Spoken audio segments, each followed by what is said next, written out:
midnight screams. I don't even know how to begin this story. Maybe by saying that my third child had always been a little strange. He was born with a condition no hair grew on his body.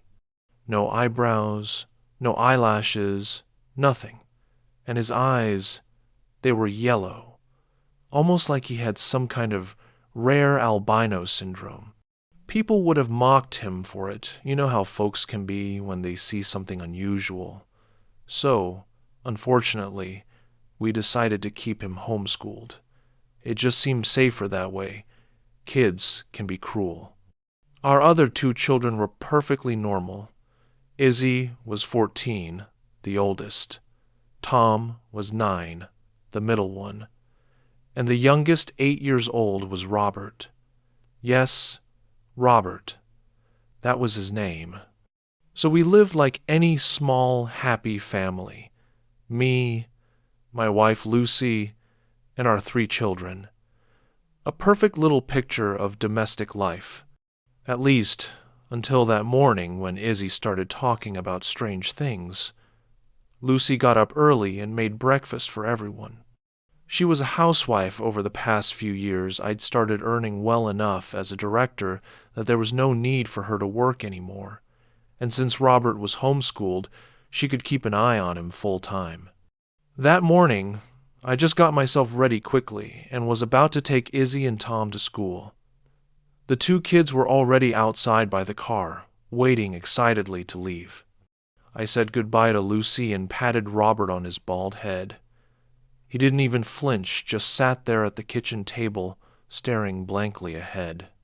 "Dad, that kid isn't our brother," Izzy announced as soon as I got into the car. "Izzy, how can you say that?" I snapped. "Just because Robert's a little different doesn't mean you can talk like that." "But it's true," Izzy started, but I cut her off. "Quiet," I barked. "How would you feel if Robert said something like that about you?" "Robert doesn't say anything," Izzy muttered under her breath. I didn't answer. I just shot her a sharp look in the rearview mirror. "Dad," Tom spoke up then. "Marshmallow's barking again." That's when I heard it too, the dog barking outside.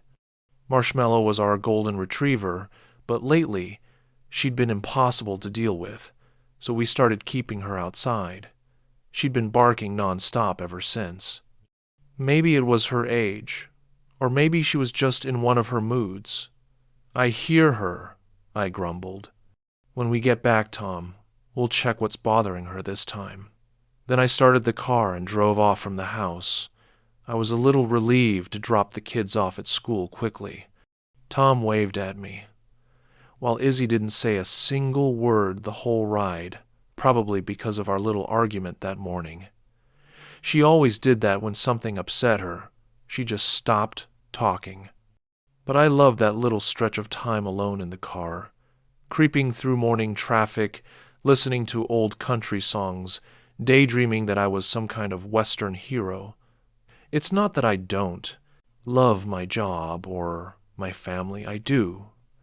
It's just nice to drift away from reality for a bit. There's not much to say about my job. It's boring. My days were always the same. Meetings, reviewing contracts, small talk. By the afternoon, I couldn't wait to get home, ask everyone how their day went, and just be a dad again. But when I got home that day, I was greeted by an empty house. Lucy had left a note saying she'd taken the kids to practice. What bothered me, though, was that Robert wasn't there either. He never left the house. That was one of his little oddities. He never went anywhere. "Robert, where are you?" I called out, gently at first as I looked around. I don't even know what I expected. Robert didn't speak, but part of me still hoped he'd respond somehow. No sound came. Then I noticed the back door was open. I walked through the kitchen and out onto the porch. Robert was standing in the middle of the yard, staring toward the woods behind the garden. We were lucky. Really, the house we bought a few years ago sat on a large piece of land right by the forest. It was beautiful, peaceful, quiet. "Robert, what are you doing out here?" I asked, walking up to him kindly. But the sight that greeted me made me freeze. Robert's pale white face was smeared with mud like he'd buried it in the ground. Beside him was a small hole, and his hands were completely covered in dirt. "Robert," I snapped, "what did you do? Why are you eating dirt?" I grabbed him and took him inside, straight to the bathroom. I washed his bald little head, his hands, and scrubbed his toothless mouth clean. Robert had never grown any teeth. His gums looked like a baby's, except for a few tiny black specks embedded deep inside. I rinsed the mud off him thoroughly, dried him up, and led him back to the kitchen. The others still weren't home, and by my count, I had at least another hour before they would be. "So, Robert," I said, trying to sound firm, "what were you doing out there? Why were you eating dirt?" Robert said nothing like always. He just stared ahead with those yellowish eyes, gazing into nothing. "Never mind," I sighed, giving up. "Let's make some real dinner instead." I rummaged through the fridge and found some sandwich fixings and a bag of frozen nuggets. "Which one?" I asked him, holding them up with a smile. Robert pointed at the nuggets. He didn't usually respond to much, but food always got his attention. I made him about 15 pieces, and he devoured them, swallowing each one whole, barely chewing, like he couldn't get enough. I just smiled, like a proud dad. Robert loved to eat, he always had, and it was nice to see him enjoy it so much. After that, we just sat in front of the TV, waiting for the rest of the family to come home. The late afternoon passed like any other. Tom told us that he'd been praised in math class for solving a problem on To the Board. Izzy was still sulking. She barely touched her dinner, so we sent her upstairs early. Robert, on the other hand, ate everything we put in front of him. He shoveled food into his mouth so fast that he swallowed the potatoes and the roasted meat almost whole. Lucy even praised him, saying it was impressive how he could even swallow the chicken bones. Strange kid, but honestly, kind of amazing. By the end of dinner, we had to send Tom to his room too. After he asked, "Does Robert always eat like that?" I hated when the kids picked on each other, and from siblings, I found it downright unacceptable. Outside in the yard, Marshmallow had been barking all afternoon again, so I went out to check what the hell was wrong this time, but there was nothing. Maybe she just didn't like being tied up outside. I couldn't help it, though. She'd started growling at the kids and couldn't be trusted indoors anymore.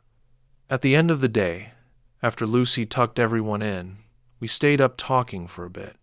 She was in the kitchen washing dishes, and I sat at the counter, picking at some grapes and watching her graceful hands move as she put the plates away. "Lucy, what's that on your arm?" I asked when I noticed a large red spot on the back of her left arm. "Where?" she asked immediately, turning to try and see what I was talking about. I stepped behind her for a closer look. It looked like a bite, like something big had stung or bitten her. There was even some dried blood in the middle of the mark. "It looks like something bit you," I said, and instinctively pressed on the spot with my thumb. "Ow, Ed!" Lucy yelped. "That hurts! Don't poke it!" "Sorry," I pulled my hand back. "I'll pick up some ointment for it tomorrow." I kissed her on the cheek and headed upstairs. Before going to bed, I peeked down into the basement to check on Robert. I told him good night, then went up for a shower. Robert had always slept in the basement. That's where he felt most comfortable. Poor kid. The morning started out like any other shower, brushing teeth, getting ready. When I came downstairs, Lucy was already cooking eggs and bacon, the usual. I gave her a quick kiss and sat down next to Robert, who was already at the table waiting for breakfast. That's when I really looked at him, really saw him, and for just a split second, I think I understood what the kids were so afraid of. Robert was naked, and he looked about 17, maybe 18. Completely hairless, his eyes were yellow, filmed over with a grayish haze. He just stared ahead, unblinking. But then, something seemed to switch back on in me. The panic melted away, replaced by a warm rush of fatherly affection. "So, how'd you sleep, Robert?" I asked gently, placing my hand on his cold, damp shoulder. He didn't respond. He just sat there, waiting. Breakfast was nice, just me, Lucy, and Robert, Izzy and Tom said. They weren't hungry, but I figured they were probably up to some mischief. They didn't even come downstairs until I shouted that it was time for school. I kissed Lucy goodbye. She smiled and kissed me back, then handed Robert the leftovers, the shells of the 28 eggs he'd eaten for breakfast. He'd grow up to be a strong young man, I thought proudly. We walked to the car together, like a happy little family. "Dad," Tom started quietly, "what's wrong with Robert?" "What do you mean, what's wrong?" I frowned. "He's just growing up. Happens to everyone." Izzy didn't say a word. She just stared down at the ground, head low. Still sulking. I thought probably about yesterday's nonsense. "But Dad," Tom continued, "he was smaller than me yesterday. What's happening to him?" "That's enough," I barked. "There's nothing wrong with him. He's fine. You need to accept him for who he is. How would you feel if someone made fun of you?" Tom lowered his head, quiet as a mouse, and kept walking toward the car. "Ed! Hey! Neighbor! Wait up!" I turned at the sound of a familiar voice. Clay, the guy who lived next door. We'd known each other for years, though lately we hadn't talked much. "Morning, Clay. What's up?" I asked, walking over after strapping the kids into the car. "Morning, Ed. There are a few things I wanted to talk about," he started, and before I could say a word, he launched straight into it. "First off, that damn dog of yours never stops barking. It's driving us insane." "Oh, sorry, Clay." I cut in quickly. "I'll take her to the vet this afternoon. I'm not sure what's gotten into her." "Yeah, well..." He waved his hand. "The barking's not even the worst part. What really bothers me is, who the hell is that over at your place? A relative or something?" I stared at him, confused. Who was he talking about? He'd known us for over 10 years. He knew everyone in this house. "That young guy," Clay stammered when he saw my face. "The weird one. There's this kid standing out in your yard for hours, and then later that night, I see that same guy throwing out what looks like a child's costume or clothes. What's going on, Ed? Who the hell is that?" A hot wave of anger shot through me. How dare he talk about my son like that? "That weird guy is my kid, you old bastard," I shouted. "How dare you say something like that about him?" "Calm down, Ed," Clay said, stepping back. "He can't be your kid. You've only got 2. I've known you for over a decade." "Screw you, Clay," I roared. "You're such an asshole. Just because my boy's a little different, he doesn't even exist to you? You think we should just look right through him? Is that it?" "What are you talking about, Ed?" Clay asked, backing away another step, his face pale. "What's going on with you and Lucy? She was yelling for help yesterday, and when I came over, she just smiled and said everything was fine." "What the hell is happening?" "You," I growled. "You're the one who hurt her, weren't you? You're the reason for the mark on her arm? I swear, Clay, if I find out you laid a hand on my wife, I'll get the hell off my property." He didn't wait for me to finish. Clay turned and practically ran back to his house. So much for a good morning. By the time I slammed my car door shut, I was seething. Izzy and Tom didn't say a single word the entire ride. At school, they only waved goodbye instead of speaking. Even my Western playlist didn't sound right that morning. Goddamn Clay. The whole day was shit. That argument with Clay in the morning had thrown everything off. So I decided to head home early. I could do that. I was the principal, after all. By early afternoon, I was already home, hoping to rest a little. But even there, a surprise was waiting for me. Lucy greeted me weakly, then sank down onto the couch. She said she wasn't feeling well, dizzy and exhausted. I sat down beside her, gently stroking her hair, hoping she'd feel better. That's when I noticed it again, another large, red bite mark, this time on her neck. Clay was here, wasn't he? I asked sharply.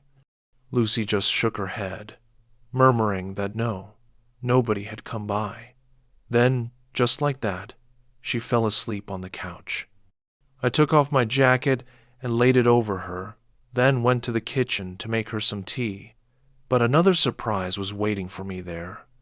Robert was crouched in front of the fridge, the contents scattered all over the floor, shoving everything he could into his mouth.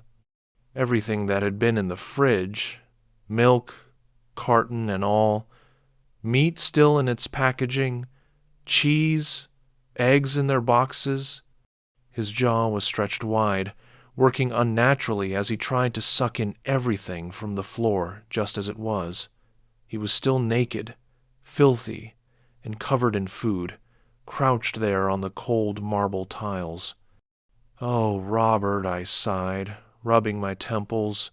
"I told you if you're hungry, just say something. We'll make you something to eat." Robert didn't even look at me. He just kept shoving more and more into his mouth. "Wait, let me help you," I said softly, kneeling beside him and starting to hand feed him, just to keep him from choking. When he finally finished, I took him to wash up. His bare body was smeared with leftovers. The whole kitchen looked like a war zone. He still just stared blankly ahead as I bathed him, eyes glazed over. Then I found some of my own clothes for him. They were way too big, but they'd do for now. With Lucy out cold, everything else was left to me.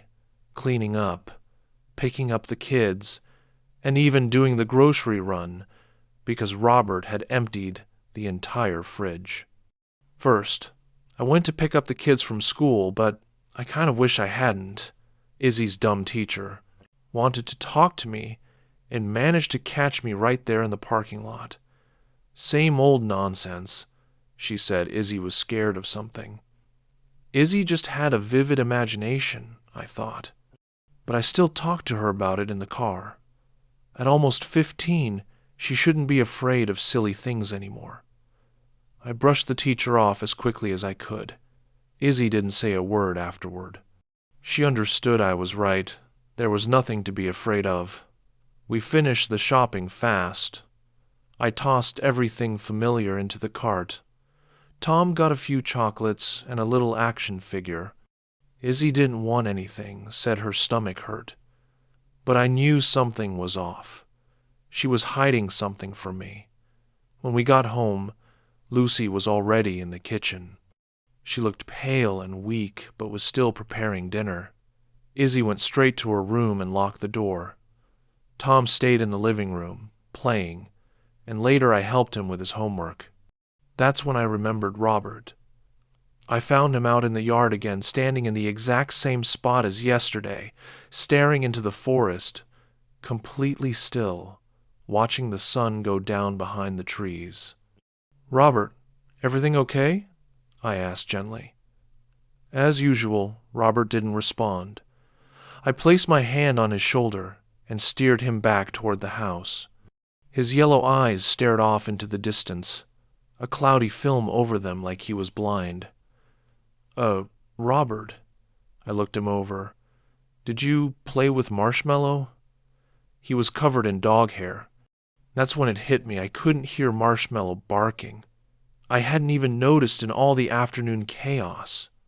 Oh, no, Robert. Please tell me you didn't let Marshmallow loose, I said, half joking, half worried. Robert just walked into the kitchen without saying a word. I ran a quick check around the yard, calling Marshmallow's name, but there was no sign of her. The leash she'd been tied with was gone too. No dog, no trace. Stupid mutt. We'd put up posters tomorrow. Maybe someone around the neighborhood had seen her. Dinner that night was roast and mashed potatoes. Izzy didn't feel well, so she stayed upstairs. Tom barely ate. I think he just wanted to go play with his new toy. He didn't even sit close to Robert, probably afraid he'd have to share the table with him. Robert, though, ate happily as always.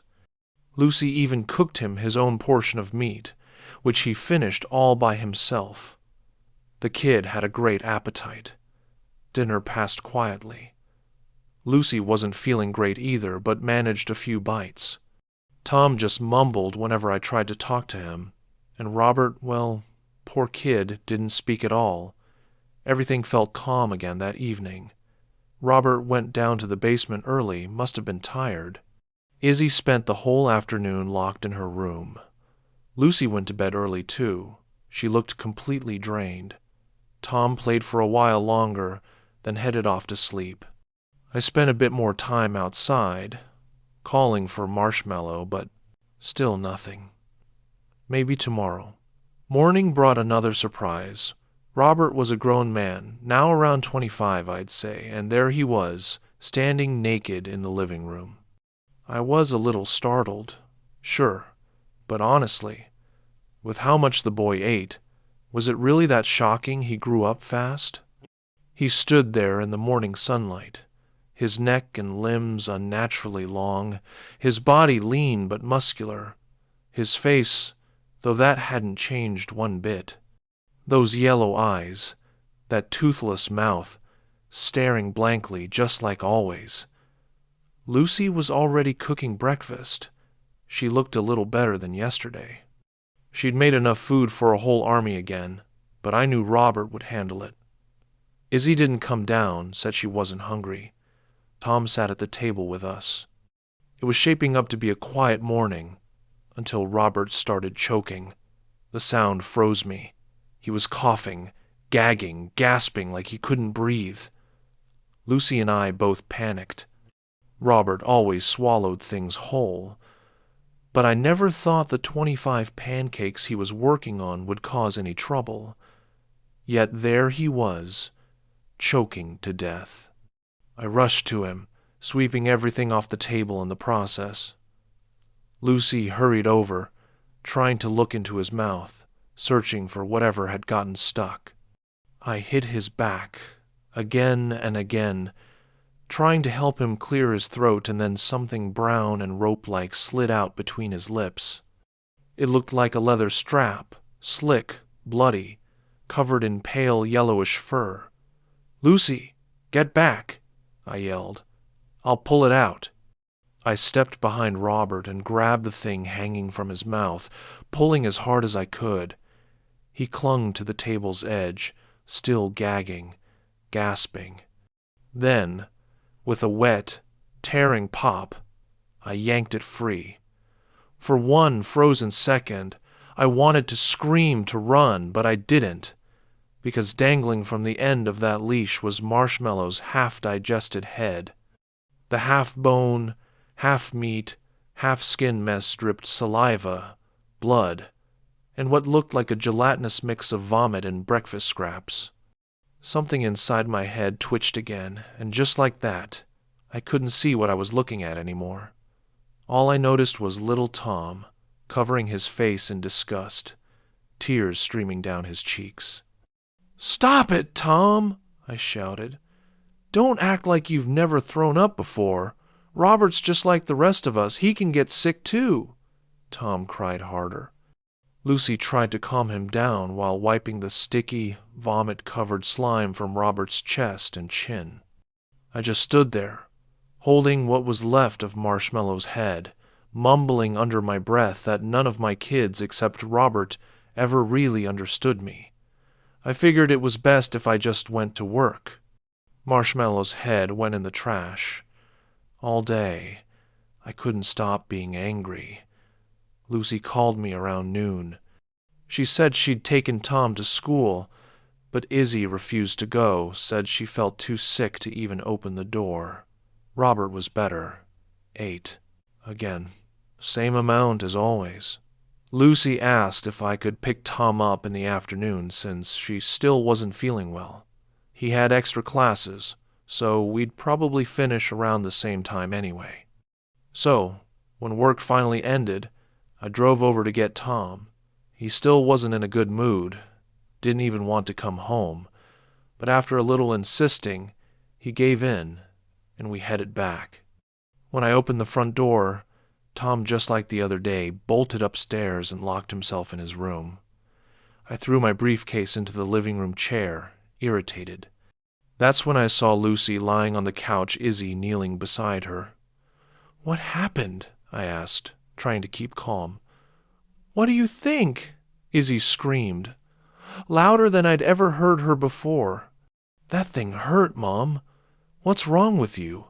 Why can't you see what it is?" "Watch your mouth," I shouted back. "How dare you talk like that about your brother? That thing isn't my brother." Izzy shrieked. "And it's not your kid either." I stepped forward and slapped her, hard. She hit the rug beside the couch and started to cry. "How could you be so cruel?" I roared. "Talking like that about your own brother. What the hell's wrong with you?" Then I finally looked at Lucy. She was ghostly pale. Another huge red mark on her shoulder, dried blood crusted in the center, like a bite or a sting. She trembled. She looked drained, like there wasn't a drop of life left in her. "Oh, God, Lucy." My voice shook. "What's wrong with you?" She didn't answer, just barely shook her head, as if she didn't know. "Come on. I'm taking you to the hospital," I said, carefully lifting her off the couch. "Izzy, you stay here and think about what you've done. Watch your brothers." And I carried Lucy out to the car, gently placed her in the seat, then drove off, never even thinking about the fact that I'd just left my 3 children home alone. I drove home alone. Lucy stayed at the hospital. They said she'd lost a dangerous amount of blood. The doctor told me it looked like something had sucked it out of her. He kept asking when she was last near a swamp or standing water.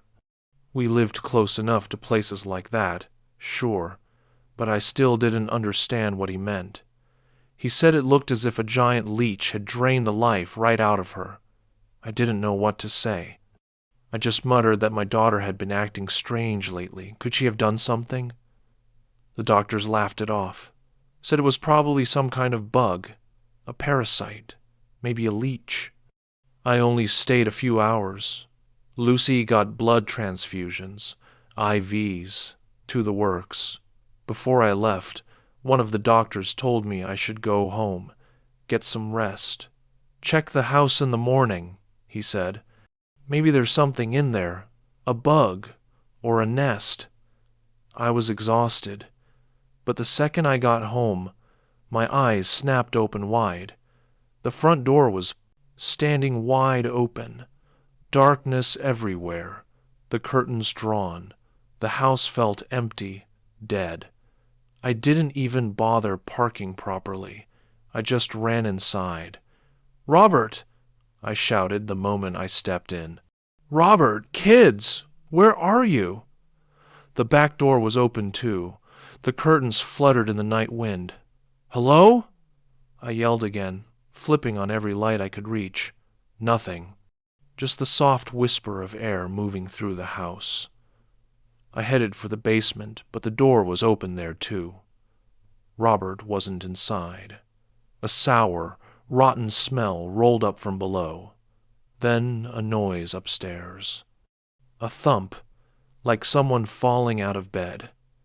"Tom, you up there?" I called out, racing up the stairs. Tom's door stopped me cold. I hit it hard like I'd run into a wall. I pushed again, harder this time. It gave only a few inches, wedged tight from the inside. "Tom, it's Dad. Open the door, please." I gasped, pressing my shoulder against it. No answer. No sound. Then I thought of Izzy. Where was she? Still locked in her room? I ran down the hall and grabbed her doorknob. It turned easily. And what I saw inside was madness. Robert was crouched at the foot of the bed, on all fours. Tom lay on the mattress, eyes wide, glassy, staring at the ceiling. And Robert, oh God, Robert's jaw was unhinged, his mouth stretched open like a snake's. Half of Tom was already inside. "Oh, finally," I said calmly, almost relieved. Finally, Tom's making friends with Robert. They're playing. Then a scream high and sharp, Izzy's voice. She hit me from behind, hard enough to send me crashing into the little dresser. My head slammed against the wood. Everything spun, blurred. But in that dizzy moment, through the pain and confusion, something inside my head moved.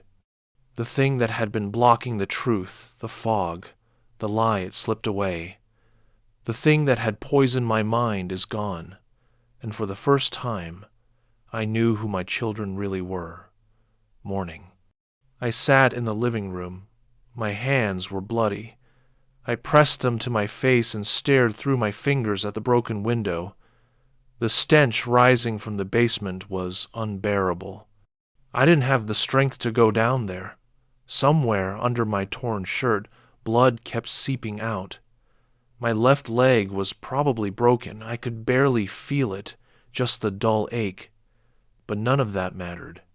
What mattered was upstairs. Izzy was watching over Tom. He still hadn't woken up. I'd already called the police, the ambulance. But what was I supposed to say? That I raised a monster who made me believe it was my son? Some kind of twisted cuckoo hatchling? Straight to the asylum. So I kept the truth to myself. Robert, that strange thing, that leech that lived through our family, and that night the fight with the tentacled thing that used to be him. I told no one. Better that way. We said someone broke in, that the kids were home alone, that someone must have been watching. At the hospital they treated me too, and Tom. My boy had some kind of poison in him. He didn't move all day. But he got better. Eventually, Lucy came home too. Strangely, she barely remembered Robert, as if she'd been somewhere else the whole time. We fixed the house. I installed new locks, alarms, cameras, made sure no one could ever get in again. Bought a few guns, too. Time passed quietly. Everything went back to normal, almost, but I still watched the forest, always. I never told my family, but I knew. Robert wasn't dead, just hurt, like me. He broke the window that night and fled into the woods, and I knew he'd come back someday. When he does, I'll be ready. I won't let him do this to my family again. That's why I was awake that night. 6 months since the incident, and I still couldn't sleep. I watched the forest through the window. Then I saw the neighbor's yard. I think his name was Otto, the man who lived next door. But it wasn't Otto standing there.